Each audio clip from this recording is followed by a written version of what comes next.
Excellent. So what I expect to do this last couple of hours, the schedule suggests talk, Q&A, metta meditation, blessing and transference of merits. Usually the loving kindness meditation usually takes around 40 minutes, 40 to 45 minutes. Then afterwards we can start the loving kindness meditation. When that's finished, I'll give the blessing. And then we can do the offerings and the chantings. Is that okay? Okay, thank you. So first of all, this is the last talk of this retreat. But for me, when it says at the end of a retreat, it's never the end of a retreat, simply because when I get back to Perth, there's another retreat coming. And we finish that one, then another retreat and another retreat. And of all the things which I do, yes, you can give talks, yes, you can answer questions and Q&A. The most wonderful thing you can share with others is the practice of the meditation.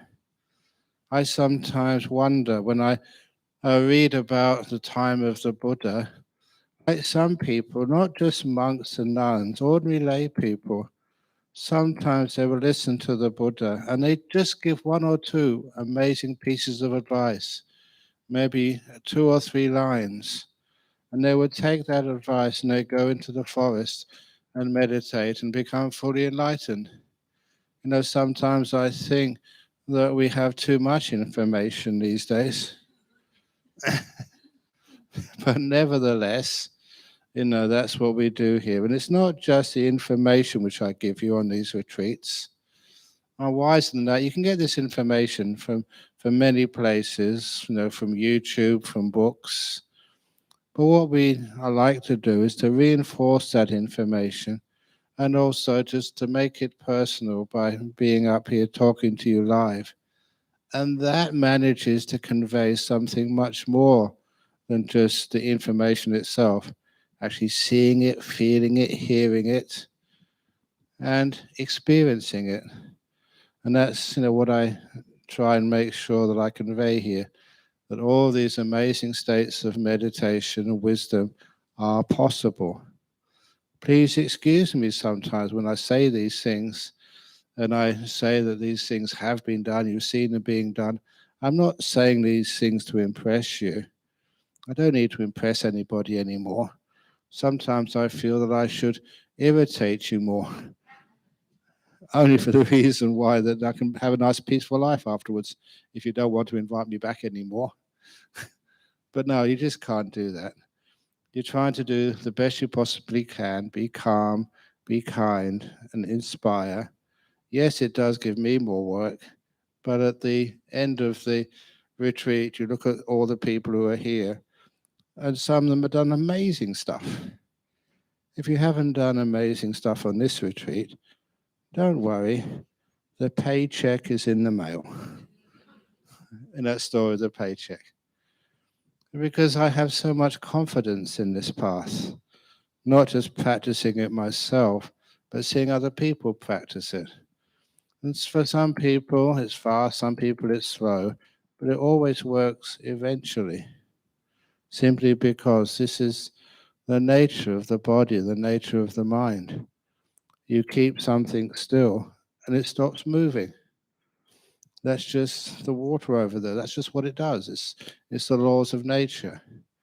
And once you keep still, as I've said so many times, then you have peace.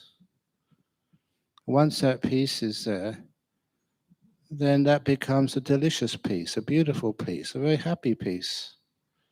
Once that peace becomes happy, you don't need to entertain yourself, with watching videos or talking to one another or going to see sights. Sometimes, people ask me, all these places in the world I've been, have I ever seen the Great Wall of China?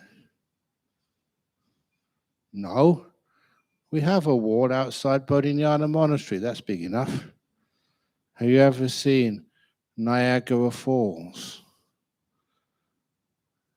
Honestly, in 1969, I was in New York State, and the relations I was staying with, they said, let's go. I asked them, can we go and see Niagara Falls? It's not that far away. And they say, no. So why not? Because on that year, 1969, you can check in Wikipedia, Niagara Falls was turned off. There was no water running over the falls. They were doing repairs because it was eroding some of the rocks there, and they needed to do something, so they diverted the whole water flow of Niagara Falls. So I couldn't see it. I didn't mind.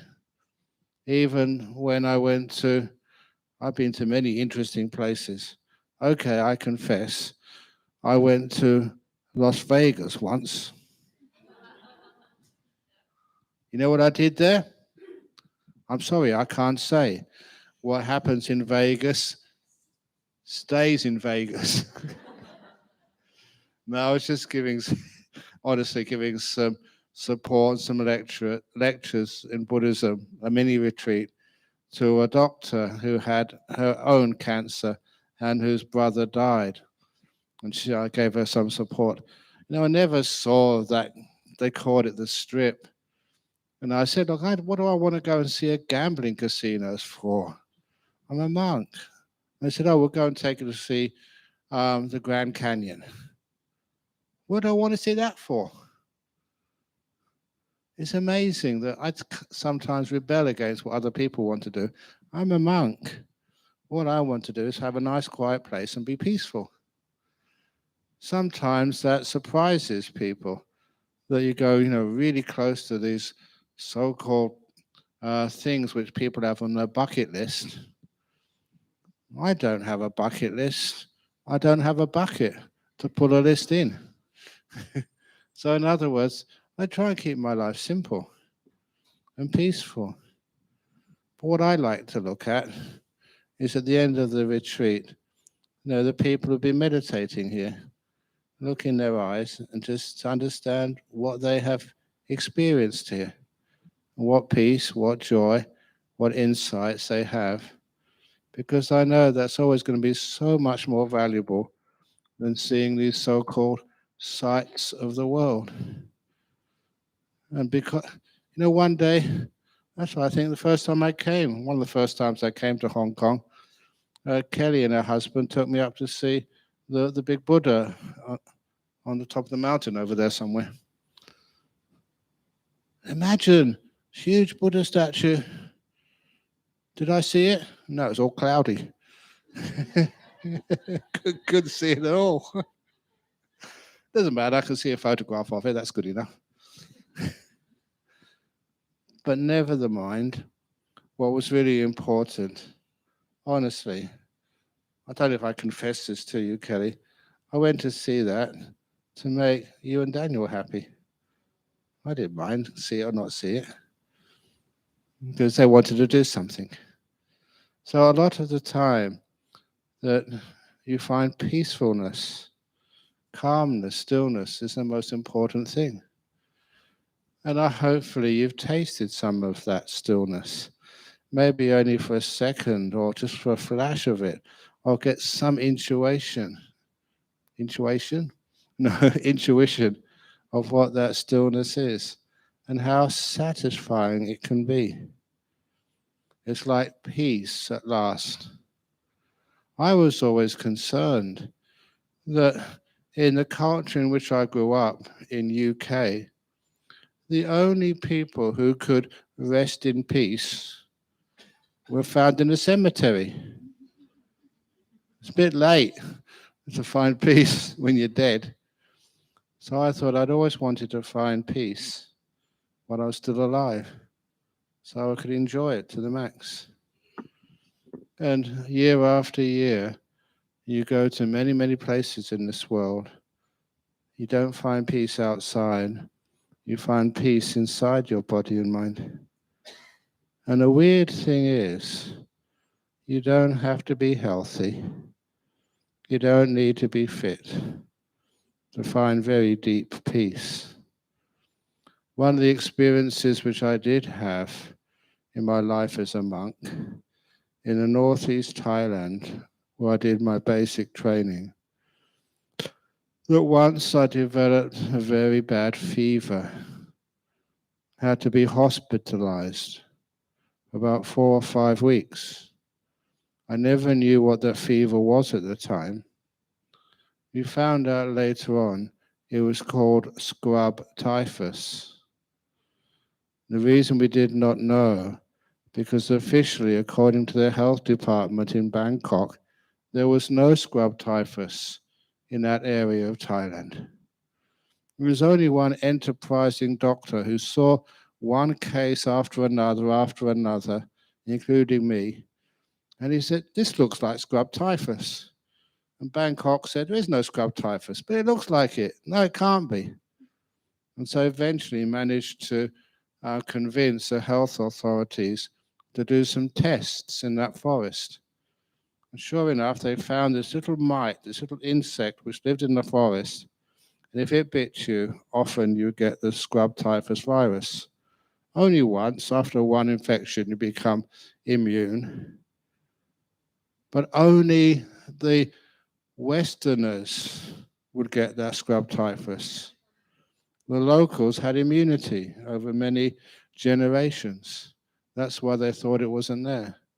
But anyway, when you had scrub typhus, when no one knew what it was, the only thing the doctors could do was to give you a cocktail of antibiotics, hoping one of them would work.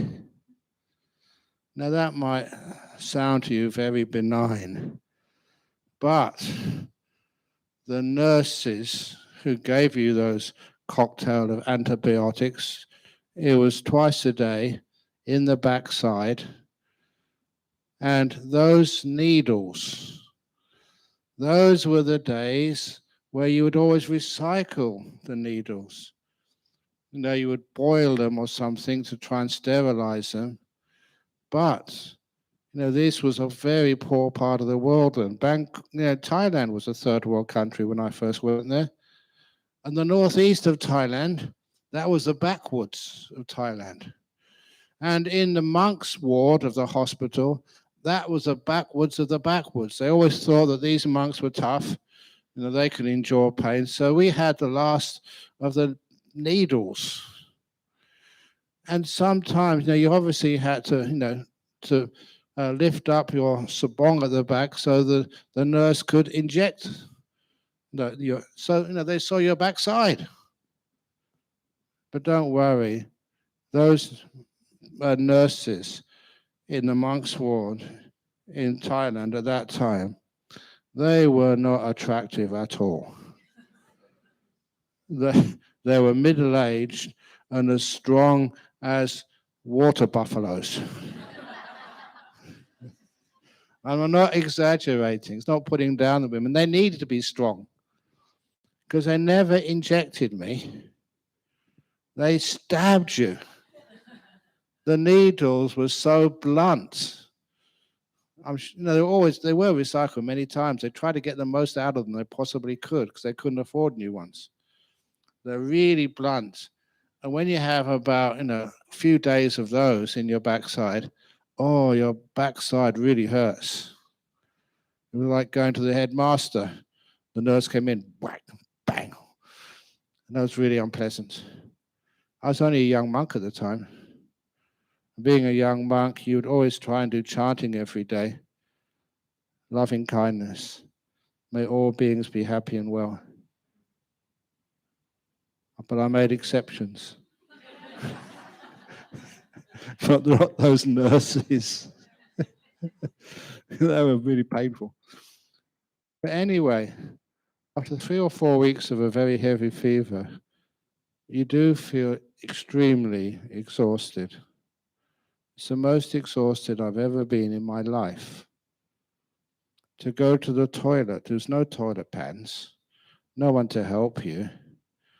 To get to the toilet, you just sort of pull yourself up, hold on to the metal bed frames.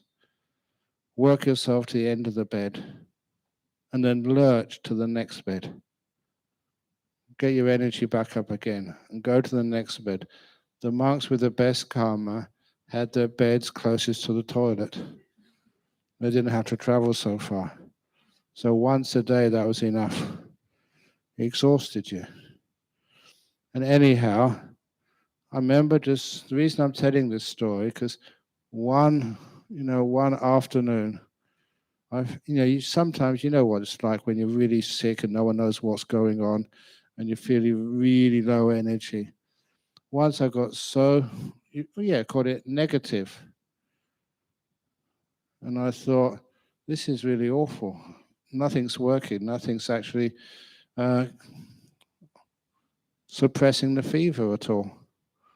So I decided to be radical, to meditate. Many of you say it's hard to meditate when you're really sick, when you've got aches and pains all over your body, when you've got no energy. Actually, it's one of the best times to meditate, if you know how to meditate. And so I was laying down there, closed my eyes, and decided I'm just going to meditate, to be in this moment, not to want anything in the whole world. I couldn't strive. I had no energy left. What happened was something which really surprised me. You went into a very deep state of stillness, very lot of bliss. The body vanished. I had a wonderful time. Now, when the body vanishes, it feels great. If you're sick and the body vanishes, that's a little bit of a bonus to you. So you couldn't feel any aches, pains, lack of energy, fever, nothing. You just went into a nice, deep meditation. When I came out again, the first thing I did was look at my posture, how you were sitting. I wasn't sitting. I was lying down on the bed. And I looked at my posture. And I've never, ever seen a posture like that in any book on meditation. One leg was this way, another leg was that way, an arm was over here, another arm was over there. My body was all over the place. And then I looked at it and, energy has come back now once you've had a nice meditation. And I thought, this was actually disproving all those people who told me you have to be in a certain posture to get deep meditation. I just had a wonderful meditation, and the posture was nothing like I've seen in any book. The posture is not important. As long as your body can be let go of, you're peaceful enough, the body can rest. You get these beautiful meditations. And I must say that I'm not 100% sure of this, only about 80% sure. That's when the fever broke. That was the end of that scrub typhus. Because a few days later, I was released from hospital. It's weird. But when it happens to you personally, you never forget it. And if I can do that, each one of you can as well. Get into some really deep meditations at the most unlikely times. Yeah, I know that some of you said, oh yeah, but you're Ajahn Brahm. You were born with a bald head. I think my mother said I was, but that's nothing. But I also say all those other naughty things I did when I was a young boy, like the birthday gift of a live eel to my mother. I've said that story already. Yeah, you were naughty. You're just a little kid like anybody else. But I could do that. And that proves to me that so can you. If you can find that right button of letting go, you go into deep meditation so easily. And it gives you so many benefits. The deep meditation is nothing to do with the body, with its health, with its strength, even with its intelligence. A lovely story about that is of this boy who was in one of these villages in Thailand. And when usually they have 4 grades of school every kid has to go to: grade 1, grade 2, grade 3, grade 4, and that was it. This kid, when he was old enough and went to school with his friends, after 1 year in grade 1, the teacher had to fail him. He had to repeat grade 1. I'm not quite sure how anyone can fail grade 1 at school. Maybe he couldn't do plasticine or something. I'm not sure. I'm not sure what people do in grade 1 these days. But anyway, his friends progressed to grade 2, and he had to repeat grade 1 for a second year. And after a second year, the same problem arose. He failed grade 1 for the second year. So he went into grade 1 for the third time. And he was so, what you might call, intellectually challenged that he failed grade 1 a third time. Now that is quite extreme. So what did his parents do when he failed a third time and got kicked out of primary school? Have you known anyone who's that intellectually challenged? What they did, okay, he can't go to school. He's probably too stupid to learn the one side of a water buffalo from the other side. So the only thing they could do with a kid like that was to send him to the monastery. Not all monks and nuns become monks and nuns because of reasons like that.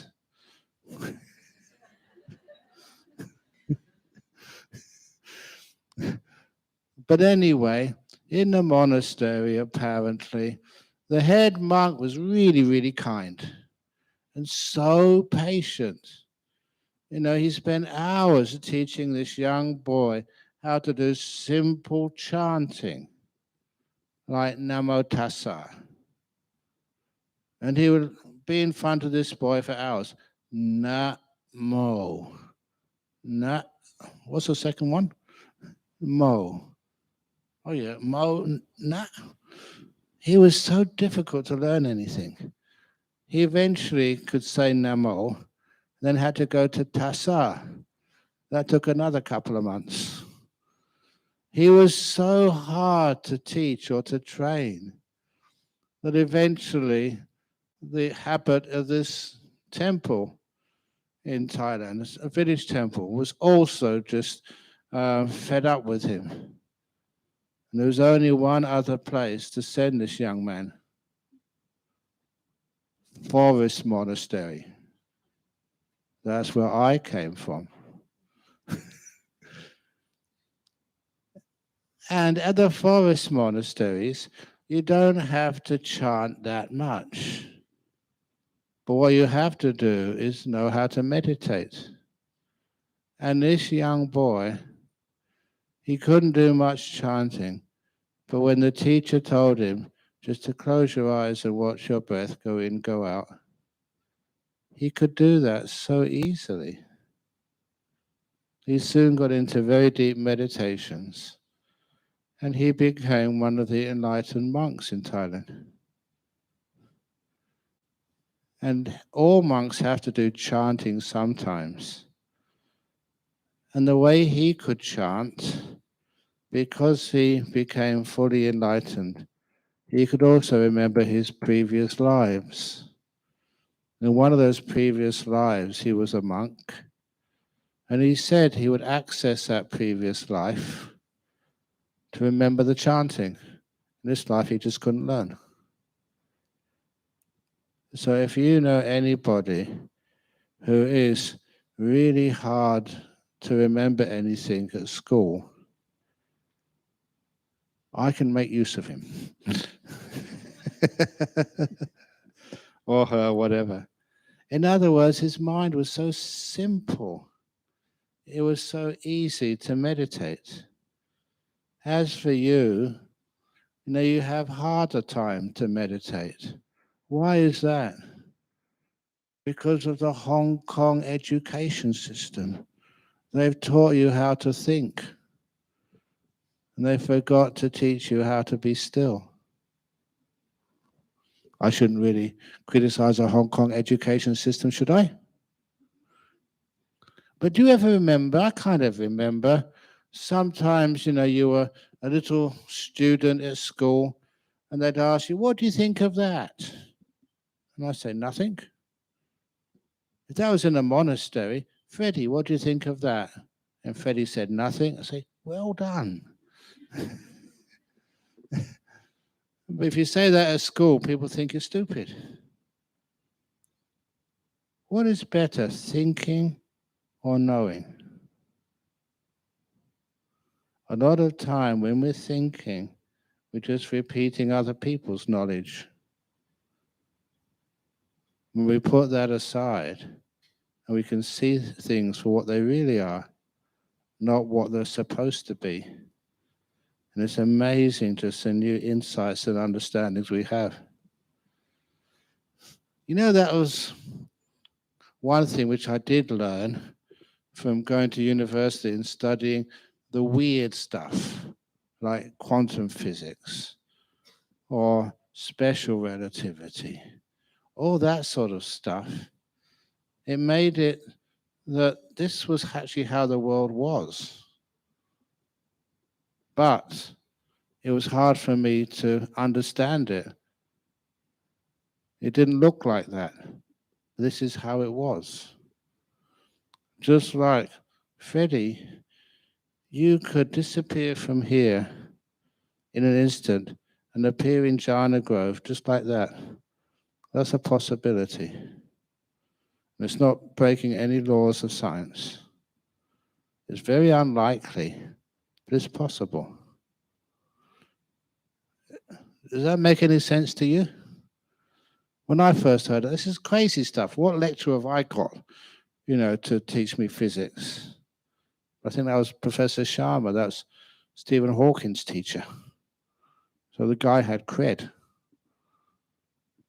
So all this sort of stuff, I learned that my understanding was faulty.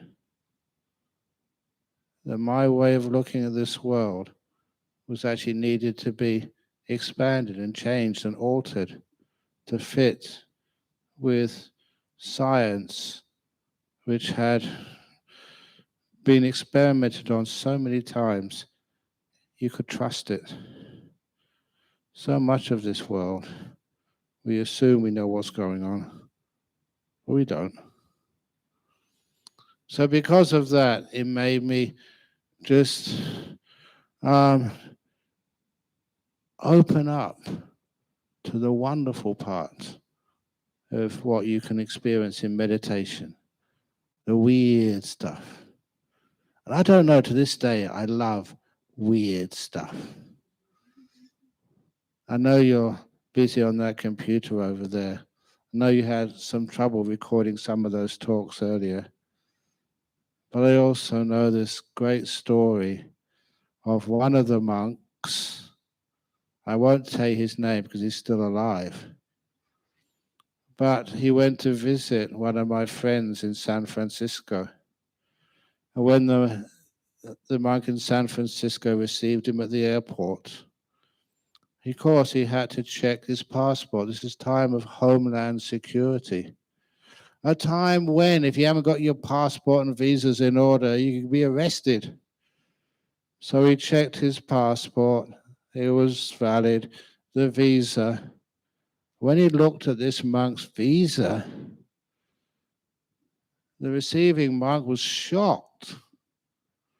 This monk had a diplomatic visa issued by the US government with no expiry date. It was a diplomatic visa forever. And this was a Thai forest monk. What on earth is a Thai forest monk doing with a diplomatic visa with no expiry date? And then they found out the story behind this. few years earlier, NASA, National Aeronautical and Space Agency in Houston, were installing, in those days, a big mainframe computer costing them millions. And as soon as it was installed, when they started booting it up, they had trouble after trouble after trouble, and they just could not get it to work. And NASA had enough money. They flew in first class, straight away, the best experts in the whole of North America. And no one could fix it. And then one of the engineers working on that computer happened to be a Thai man. And he said, well, if we can't fix it, perhaps it's something supernatural. And I already mentioned that many physicists just know there are some things that they don't even understand. They take some of this stuff seriously. And anyhow, he said, it doesn't cost anything. He knew this monk who was in the Thai temple in Houston. And he said, all it costs is give them a cup of tea, they'll do anything. That's me. And so he was there, so they invited him in, got him the clearance to come into the mainframe computer terminal. And all he did was a little bit of chanting and some meditation. And after the meditation, that computer worked perfectly. They were stunned. And as a result of that, out of gratitude, well, some people say not gratitude, out of selfishness, NASA organized this special visa for him. So if they needed him in an emergency, he could come straight away. But that is true. He had that visa. It's weird. How on earth can that happen? But it does. So because of that, there was some weird and strange stuff which happened. And it all happens when you can train your mind. The mind has huge energy. And the way to train that mind is through meditation. It has powers which sometimes that you can't understand, but it's there. It does happen. So that's one of the reasons why that I come here and train you in meditation. Some of you will have good meditation, some not so good. But after a while, has a great benefit in your health, the happiness of others, and the happiness of this world. That's why I do it.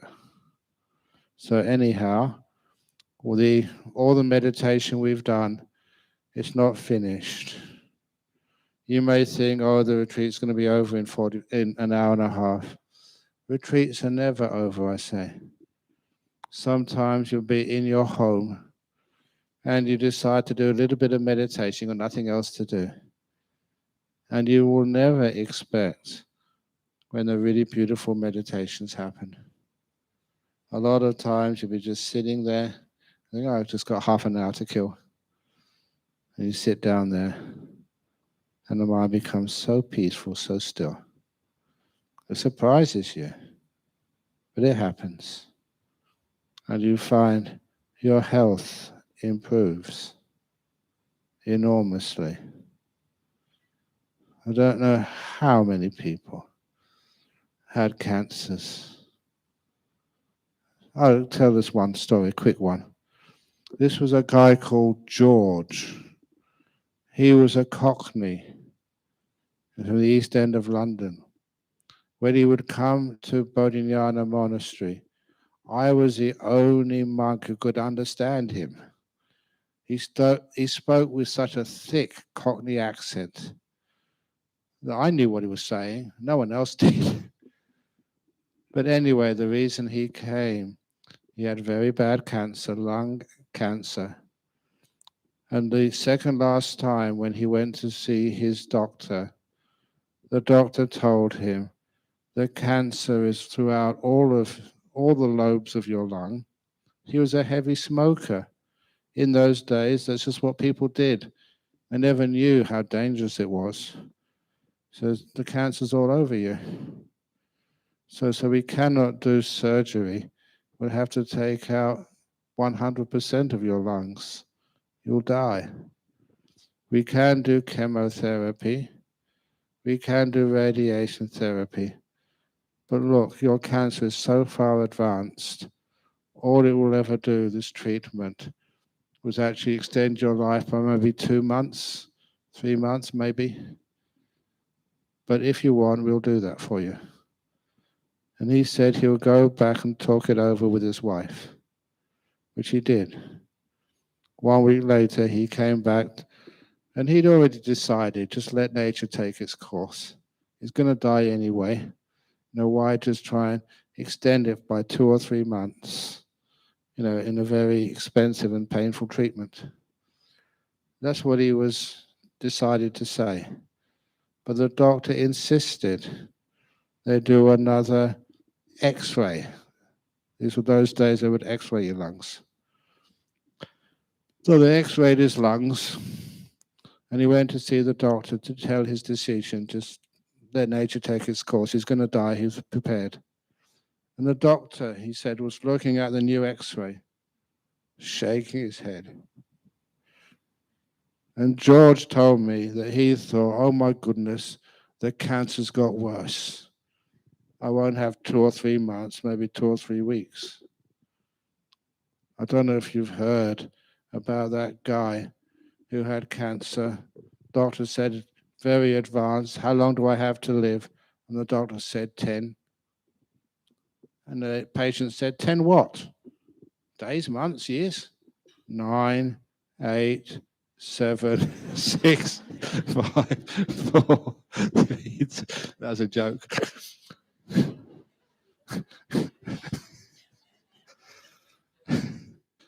The doctor was shaking his head. And George said, has it got worse? And the doctor looked up and said, George, what the heck have you been doing? The doctor swore. That's what I said. What the heck have you been doing? And he said, what's up? Said, the cancer's gone. There's no cancer left in there. What the beep beep have you been doing? And then George said, meditating. Carry on, George. And George lived for another 5 or 6 years. He was old. That's a story out of many. Maybe you've heard or seen those stories. But they're wonderful when you know the people and you know the story and it actually works. So one of those reasons why I teach you is not just cancer, so many other diseases and stuff. So please, I don't lie to you. I get nothing out of this. I just want to see all of you nice and healthy, living long and being peaceful. So anyway, that is what happens with meditation. It's powerful stuff. But of course, the most important thing is you can experience this. So I'm going to have a 5-minute break. If any of you need to go to the toilet, I think David did, please take a toilet break now. And when we finish the toilet break, then we can do the loving kindness meditation.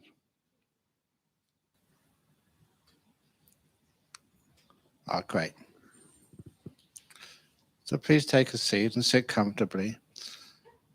Now, when we do loving kindness meditation, loving kindness, I like to compare it like the warmth of a fire. But to light a fire, we have to use something which easily takes the flame. If you're going to light a fire to keep warm or to cook your rice, you can't use damp wood. You have to use like paper, first of all. And after paper, little twigs, what we call kindling, and little twigs, and then bigger twigs, and then maybe bigger lumps of wood. And after a while, you can put big logs on. When the fire is strong, it can burn so many things you thought it was impossible to burn, even wet, sappy logs. And that is how we do our loving kindness meditation. starting with something simple, and we build it up until we have so much loving kindness inside of us, it can actually give loving kindness to almost anything. People, things, big computers, because that's what that monk did, gave it beautiful loving kindness. You do things which you think is impossible, but it works. And you actually experience that for yourself. So we're going to start with an imaginary object. So first of all, please close your eyes and sit in a comfortable position, whatever that comfortable position is. This is going to be a guided meditation. And in guided meditations, I'm going to teach it. If you feel that this is not for you, then go in another direction and just no need to listen to me. But you may try this because people find it very inspiring usually, and they get some beautiful loving kindness in their hearts, even though they think they can't do loving kindness. So you make yourself reasonably comfortable. I'm going to start with the usual body scan just to get you settled in this meditation. So, right now, how are your feet? Can you feel your feet? In other words, can you make a connection between your brain and the sensations in your feet? If you find it difficult, wiggle your toes or something. And then you find you can feel them. And as you're feeling your feet, you've got some mindfulness there. Add the kindness.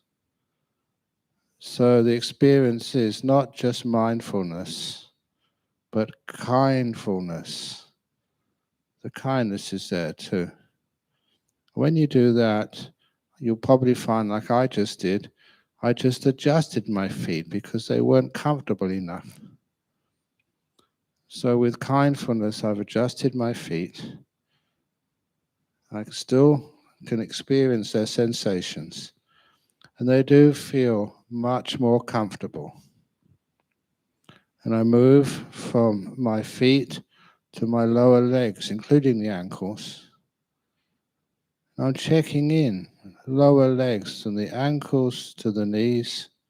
How do you feel? But sometimes I can ask one of you, how do you feel today? And you'll tell me. That's my legs. How are you? Like they're independent beings. How are you, legs? And I can experience their sensations and I relax them to the max. There we go again, relax to the max. And I do go to my knees. Just in my knees alone, because many people have aches and pains in their knees, maybe injuries from the past. Once I'm aware of those knees, how they feel, I relax them by imagining that they're opening up, they're expanding, they're not resisting anything. When I imagine them expanding, opening, not resisting, I feel them again becoming more at ease. And my knees become comfortable. When they're comfortable enough, I go up my thighs, relaxing those muscles as I go, till I get to my butt, sitting on a cushion. I'm aware of that, feeling the pressure between the cushion and the flesh of my bottom. There's no way that that feeling can disappear right now. I just make sure it's as even as possible. And if it's even, it will soon vanish by itself. And I go from my butt to my waist. And at this point, I love just stretching my back, and it eases the waist as well. Once I stretch my back, then I let go. Just let the body just to fall, to become loose, to the point where it feels comfortable, which it does right now.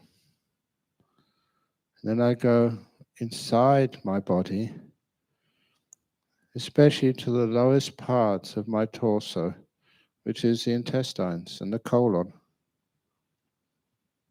I had a lovely lunch today, but you can feel it's still in there. There's still some more things to digest. But I know there's nothing wrong with that. That's just I can notice it and be at peace with it. As I move my attention up my body, like I'm scanning it, but not just being aware, being kind as I go. A lot of times the pain or distress or discomfort one feels is one is overreacting to whatever's happening inside the body. One tenses up against that part of the body. And so healing cannot happen. So as I scan my attention up my body, I relax everything as I go. Relaxing my intestines. Till I get to my stomach. I wish that kindness, it does a great job digesting all my food.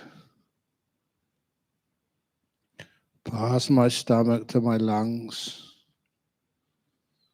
These lungs have just, again, done such a wonderful job for me, supplying me oxygen when I really need it, even at night time when I'm asleep. Does 24/7 service.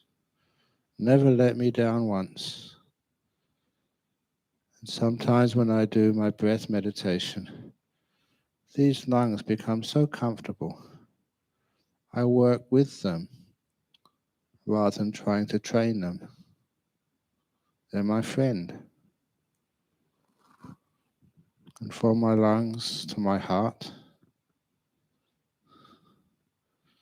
And as I go up my body, this beautiful kindness, together with mindfulness, relaxes things. That's how I learn what kindfulness is. When I'm mindful, I can notice things, but they don't get better. When I'm kindful, things relax, become at ease. There's no tightness there, no tension. And I eventually come to my shoulders. And in my shoulders, even though I try to be a peaceful monk, sometimes I'm always can feel some tension in those shoulders.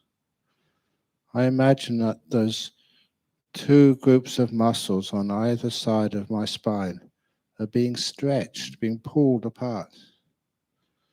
And I imagine just letting both ends of those two groups of muscles to let them go.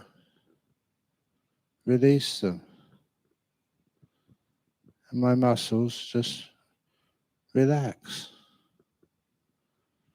Because you're mindful, you get feedback. You know how those muscles felt before. You know how they feel afterwards. So you know if the relaxation is working or not. And then I scan down my arms, my upper arms, past my elbows, my forearms and my hands. I can feel them all. I relax as I go. If I feel any tightness anywhere, I readjust the posture until everything becomes really loose and comfortable. As comfortable as I possibly can do. And I go back up to my shoulders and my neck. And at this point, I love the the habit I've grown into of moving my head from the left to the right, backwards and forwards, until I can find the most comfortable position for my own head on my neck. When I find that comfortable position, then finally I go to the head itself, especially the muscles around my eyes and my mouth. I learn how to loosen those muscles, to relax them. I can feel them relaxing now, becoming less tight. When you do that, it's a nice, what they call a segue, leading from being aware of the physical feelings on your face, because any tightness there is caused by emotional tightness.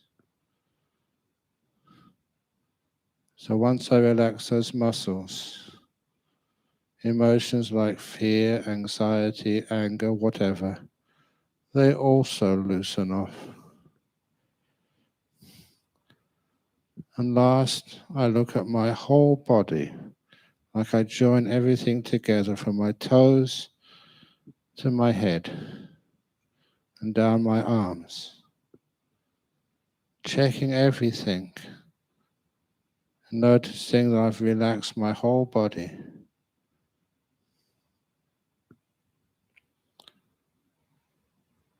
And it feels good. Every time I do this, I can notice the delight of relaxation. If you can notice that delight, well done. Stay with it. Because when you stay with the delight of relaxation, your relaxation goes even deeper, more comfortable.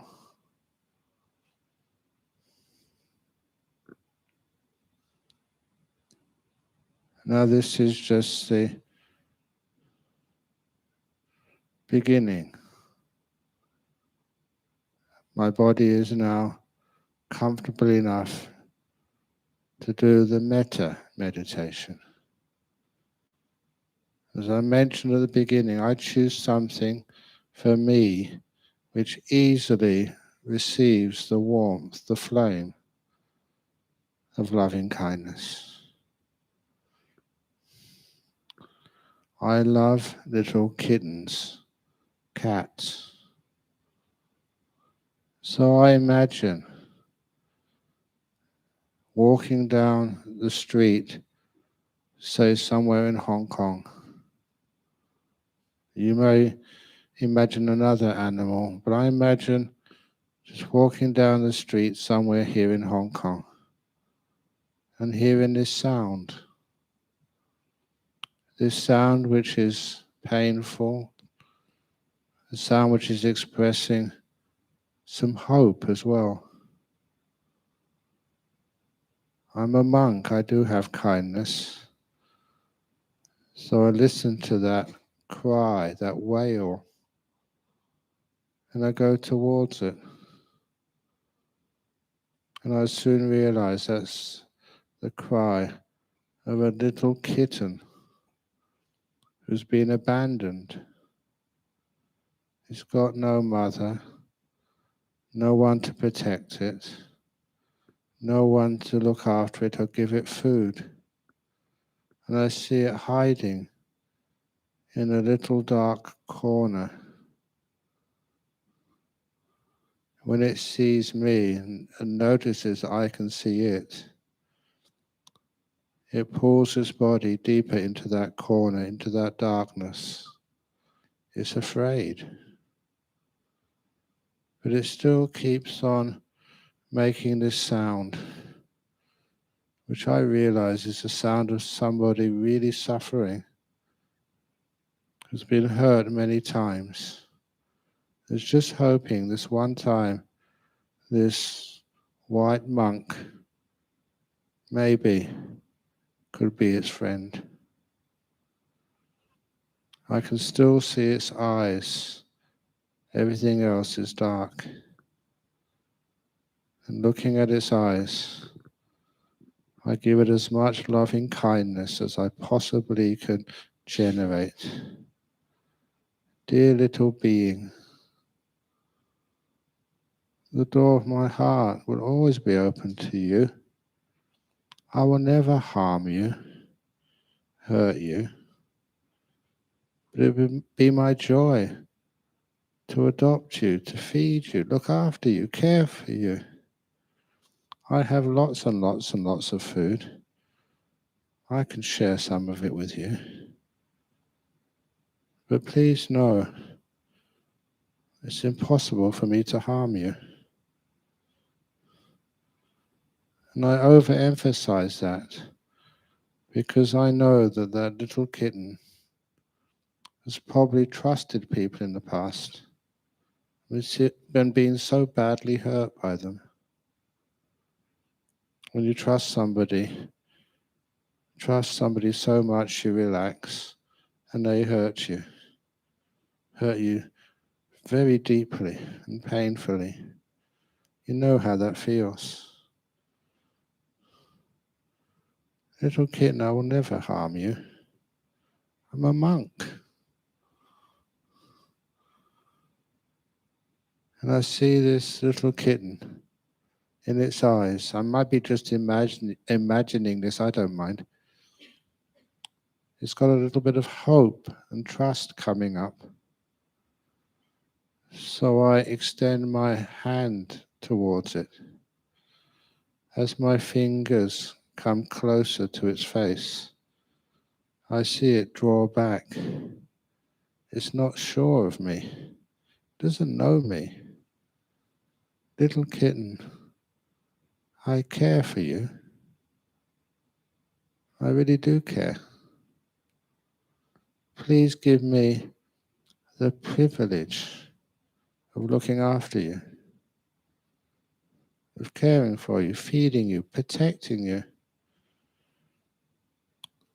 Some wonderful reason that little kitten trusts me.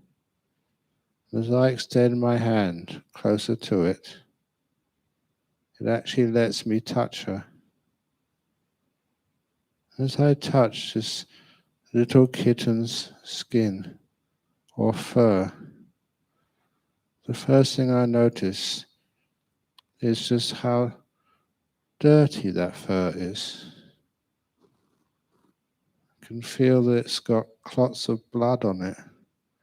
It's probably the kitten's blood, been scratched and bitten. That must have really hurt. So I touch it very softly, and the kitten lets me. And all the time I'm keeping eye contact and spreading as much kindness as possible. Dear little being, the door of my heart is open to you. Other beings in this world may have let you down. I promise I won't. I'll look after you, care for you, nurture you. As I touch that kitten's skin or fur, you can feel its bones. That little kitten has got hardly any flesh on her. She must have not eaten for days. Dear little kitten, I'll get lots of fish for you. Chicken, whatever you like. Little kitten, you have, I don't know what you call them, a little sugar daddy to look after you. That's me. I'll care for you, feed you, protect you. And all I ask back in return from you, little kitten, is to see you grow and be happy and play around. And I pick that kitten up in my hand. It's so light, it's got so little flesh on it. It must be starving. Even though it's hungry and it's never seen me before, it trusts me. allows me to pick her up and bring her close to my chest. And I hold that little kitten there. It's so hungry, so scared, yet it allows me to hold her. And I warm her body with my body. It's not just a warmth of body heat. When I hold her close to my chest, it allows me to start spreading these beautiful golden rays of loving kindness from the position in my body where my heart is, to spread those beautiful rays of loving kindness through my skin into its body, the middle of its body, down to the bottom of its body, its little tail and its two back legs, to the front of the body, two front paws, its head, ears, and whiskers, and nose. As I'm giving it loving kindness, I know you're hungry and thirsty, but what it really needs most of all, first of all, is just that feeling of safety and kindness and warmth and love. And I give that to this little kitten, always spreading this beautiful energy from my chest, bathing that little kitten. Dear little kitten, I will always care for you. May you be well and happy and grow fat like me. And I see that little kitten's eyes close. It trusts me that much. And I warm it with my kindness, and I can feel that area above my heart, the chest area, start to tingle with these feelings of loving kindness. It started off as just an imaginary exercise, but soon if you can experience the feelings in your chest above your heart, it's like it becomes alive.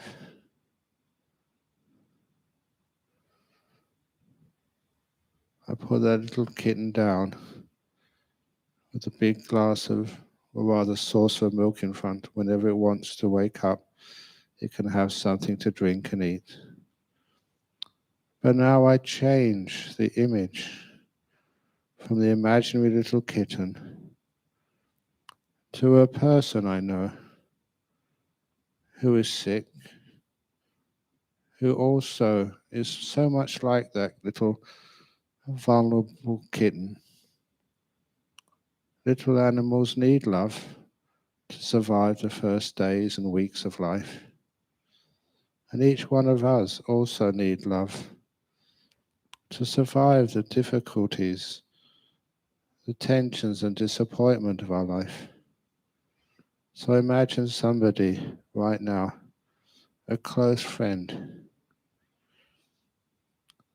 Please you imagine a close friend. Well, actually, I'm imagining my brother right now in UK. Dear brother, dear friend, I care for you. The door of my heart will always be open to you. As I see this being, imagine as if they were right in front of me, and start bathing them with the energy of my loving kindness. I start radiating this golden ray of light through my own chest into my brother on the other side of the world. May you be healthy. May you be free of any diseases, free of any cancers, free of any problems or troubles or difficulties. I cannot give you money, brother, but I can give you my love sincerely. As you bathe this other being with your own rays of loving kindness, I imagine them as this, again, a golden light. The more I give, the stronger it feels. Right now, please excuse me, I'm blasting my brother with loving kindness.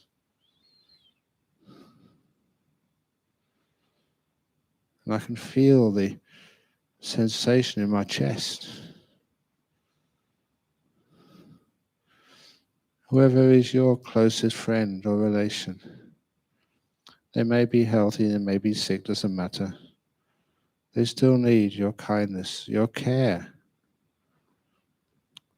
It's crucial for their happiness, their emotional well-being, and their physical well-being.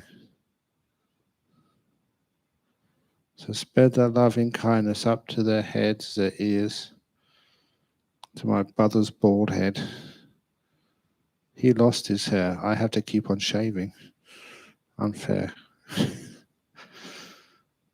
And go down his body, down his arms, to his bottom, to his legs. Spreading loving kindness everywhere without exception. May you live without pain, a long, happy life, a rewarding life. And once you spread that to your best friend, now without opening your eyes, just imagine all the people in this room, the people you've sat next to or sat a long way from, the people who shared the meals, who shared the stories, even those people you shared a room with, the people who have had frustration in the meditation and also success. Doesn't matter what age they are, what country they've come from, what gender they are. These are like another family, a family of what we call Kalyana Metta, friends in the Dhamma. All the beings in this room, I care for each one of you. I say that, but you say that too. May you all be happy, peaceful, joyful inside, and healthy outside. May you all be happy and well. As you say to everybody in this room, the door of our hearts are open to each other. No criticism, just only respect, generosity, kindness. As you feel these rays of loving kindness, golden, getting more and more intense, going to every human being in this room, healing them, bringing them joy and peace, allowing them to relax. May all beings be happy and well. My friends in the Dhamma. And then imagine that loving kindness from each one of us going into each one of us. Being too strong to stay in these walls. We're going to everybody in this hotel, all the workers, the staff and the visitors, and any animals, any birds outside. May all beings in this hotel, the ones who have fed you, cared for you, looked after you, cleaned your rooms. May all beings in this hotel feel happy that we're here. Be at peace. Have no problems in their lives. have enough money to pay their bills, to send their kids to schools. May all beings in this hotel receive the beautiful loving kindness we're spreading. We care for you, sincerely. And then this beautiful loving kindness getting stronger still. It's strange, but the more you give, the more you have to be able to give. So you spread this loving kindness further throughout Hong Kong. All the people in Hong Kong,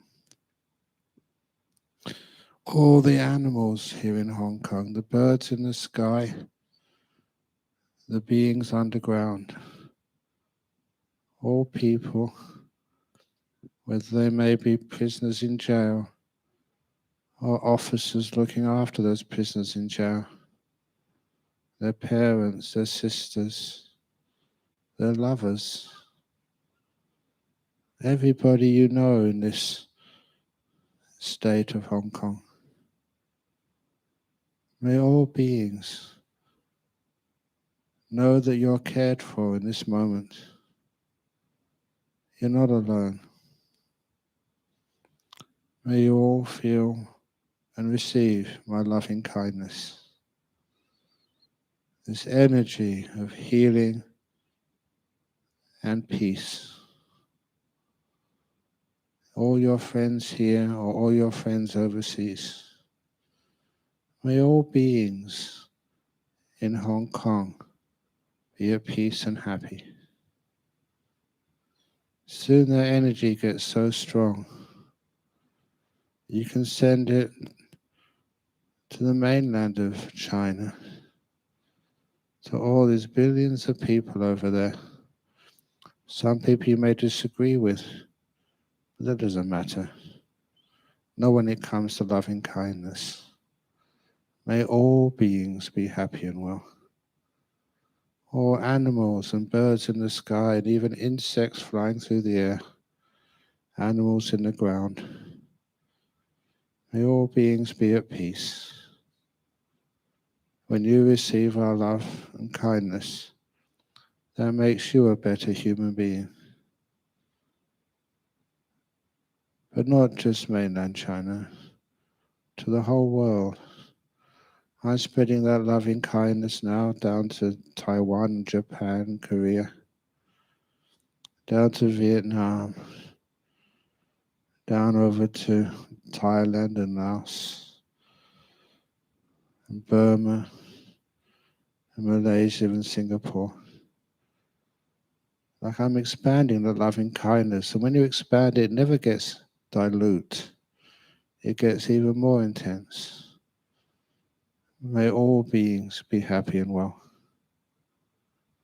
And I send it down to Indonesia, gets to Australia and New Zealand. Especially Australia for me, because of all those monks down there who are waiting for me to return. Dear monks, I do really care for you. And all beings. And over to India, Sri Lanka, the whole of Russia and Ukraine,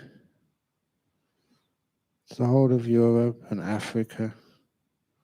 She spread this loving kindness like a golden blanket enveloping our whole world. I traveled to many of those places and made friends in so many different nations. You've given me so much. Now is the time for me to give my loving kindness, my power, my protection to you. It goes over to Canada and US and Mexico and South America, to the whole world. I imagine this whole world, not just the people, all beings, which also includes, when I do this, to the plant life, to everything which supports the animal life, all beings, the whole climate, the whole ecostructure. May all little beings, even the viruses in the soil, may all beings live in harmony together, at peace with one another, caring for one another like we care for you. This beautiful loving kindness goes over the whole world and universe as far as you could think. And then you may realize you've left out one person. Don't open your eyes. Just imagine that you are standing in front of a full-length mirror, looking at this being who bears your name. You. Sometimes when we give our loving kindness and care to other beings, we forget this one. So imagine standing in front of yourself. You need that loving kindness as much as that little kitten did.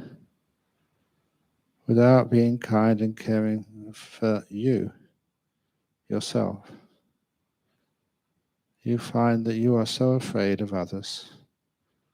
Kind people come up to you and you shrink away. The trust disappears. And the fear and the diseases which come from that fear start to increase. So imagine looking at yourself and say, I care for me. I really do care for me. I love me. Not in a way of attached or controlling. Just beautiful, the door of my heart's open for me. What do you need? If it's possible in my power to give that to you, you say to yourself, take it. So you've got this beautiful, open, infinite, no boundaries, loving kindness towards oneself. As if this golden light which you generated is now going through your own body, reflected in that mirror back into your heart. From your heart down your body, down your legs to your toes, every one of them. Up your body, through your chest, and all these organs in your body which work so hard to keep you alive and healthy. Down your arms, past your elbows to your fingers, which does so much work, writing and typing and whatever else you do with your fingers. And up to your shoulders, through your neck, to your head, and your brain, which thinks so much. Dear brain, I care for you. I really do. Don't worry so much, brain. My love, my kindness is more important than thinking. There you'll find answers. You give this golden light of loving kindness to your own body and brain. And just stay there for a moment, silently, drinking in and bathing in the power of your own love.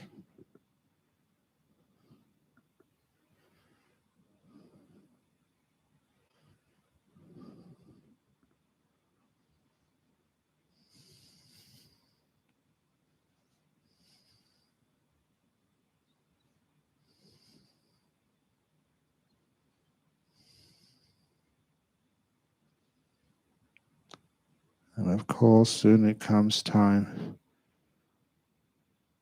to sometime find a conclusion, sort of, to this meditation. So imagine now all that golden energy which is spread over the whole planet Earth, the air under the ground, in the waters, in all the people and the buildings. Imagine drawing it back, keeping the warmth out there, but drawing the light back into Asia, back into Hong Kong, back into Novotel Hotel, back into this room, back into your body, in your heart. Leave the warmth out there.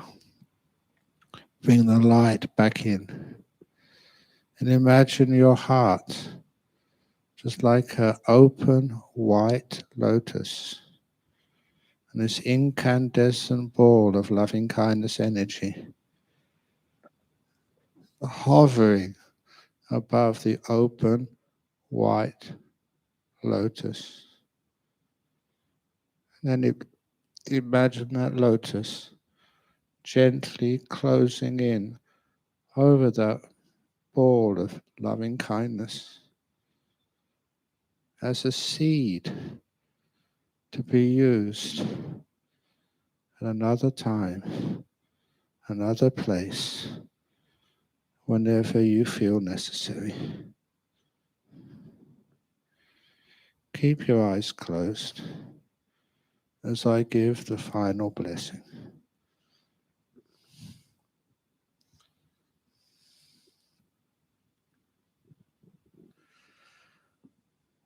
Sabbarogo vinimuto sabbasantapavajito sabbavera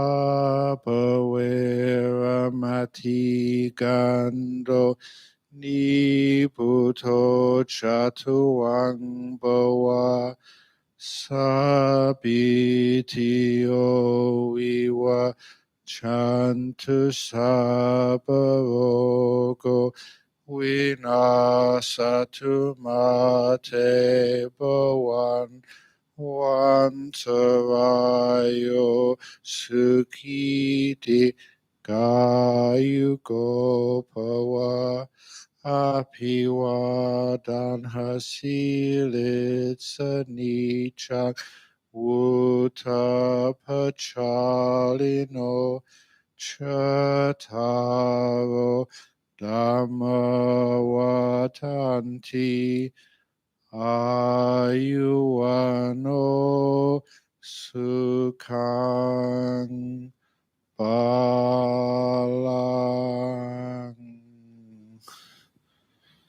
You may now open your eyes. My part in the retreat is now over. Thank you for joining in with me. Ooh. I don't know about you, but I always enjoy this. So, Della, what do we need to do now? Yeah, and then photographs? Okay. So would you like to kindly organize it? Tell people what they need to do?